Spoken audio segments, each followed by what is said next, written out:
Les fées de Charles Perrault. Il était une fois une veuve qui avait 2 filles. L'aînée lui ressemblait si fort d'humeur et de visage que qui la voyait, voyait la mère. Elles étaient toutes deux si désagréables et si orgueilleuses qu'on ne pouvait vivre avec elles.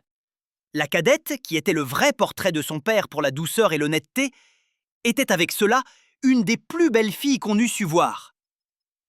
Comme on aime naturellement son semblable, cette mère était folle de sa fille aînée, et en même temps avait une aversion effroyable pour la cadette.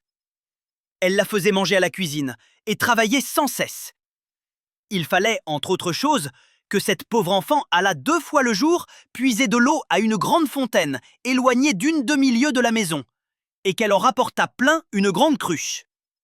Un jour qu'elle était à cette fontaine, il vint à elle une pauvre femme qui la pria de lui donner à boire. « Oui, ma bonne mère, » dit cette belle fille. Et rinçant aussitôt sa cruche, elle puisa de l'eau au plus bel endroit de la fontaine et la lui présenta en soutenant toujours la cruche afin qu'elle bût plus aisément. La bonne femme, ayant bu, lui dit « Vous êtes si belle, si bonne et si honnête que je ne puis m'empêcher de vous faire un don. » Car c'était une fée qui avait pris la forme d'une pauvre femme de village pour voir jusqu'où irait l'honnêteté de cette jeune fille. « Je vous donne pour don, » continua la fée, « qu'à chaque parole que vous direz, il vous sortira de la bouche ou une fleur ou une pierre précieuse. » Quand cette belle fille arriva au logis, sa mère la gronda de revenir si tard de la fontaine. « Je vous demande pardon, ma mère, » dit cette pauvre enfant, « d'avoir tardé si longtemps. » Et en parlant ces mots, il lui sortit de la bouche 2 roses, 2 perles et 2 gros diamants. « Que vois-je là ?» dit sa mère tout étonnée. « Je crois qu'il lui sort de la bouche des perles et des diamants. »« D'où vient cela, ma fille ?» Ce fut la première fois qu'elle l'appela sa fille. La pauvre enfant lui conta naïvement tout ce qui lui était arrivé, non sans jeter une infinité de diamants. « Vraiment ?» dit la mère. « Il faut que j'y envoie ma fille aînée. Venez voir ce qui sort de la bouche de votre sœur quand elle parle. Ne seriez-vous pas bien aise d'avoir le même don ?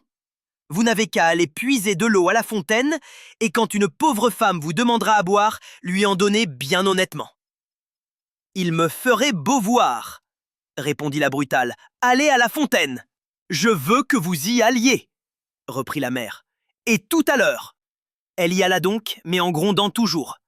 Elle prit le plus beau flacon d'argent qu'il y eut dans le logis. Elle n'eut pas plus tôt arrivé à la fontaine qu'elle vit sortir du bois une dame magnifiquement vêtue qui vint lui demander à boire. C'était la même fée qui avait apparu à sa sœur, mais qui avait pris la mine et les habits d'une princesse pour voir jusqu'où irait la malhonnêteté de cette fille. « Est-ce que je suis ici venue, » lui dit cette brutale orgueilleuse, « pour vous donner à boire ? Justement, j'ai apporté un flacon d'argent exprès pour donner à boire à madame. J'en suis d'avis. Buvez à même, si vous voulez.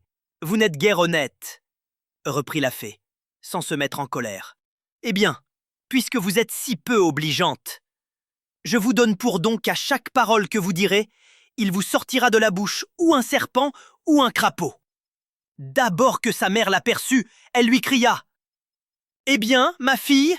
Eh bien, ma mère ?» répondit la brutale, en jetant 2 vipères et 2 crapauds. « Au ciel !» s'écria la mère. « Que vois-je là ? C'est sa sœur qui est cause de tout. Elle me le paiera. » Et aussitôt, elle courut pour l'abattre. La pauvre enfant s'enfuit et alla se sauver dans la forêt prochaine.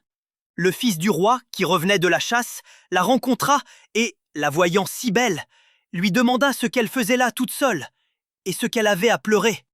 « Hélas, monsieur, c'est ma mère qui m'a chassée de la maison. » Le fils du roi, qui vit sortir de sa bouche 5 ou 6 perles et autant de diamants, la pria de lui dire d'où cela lui venait.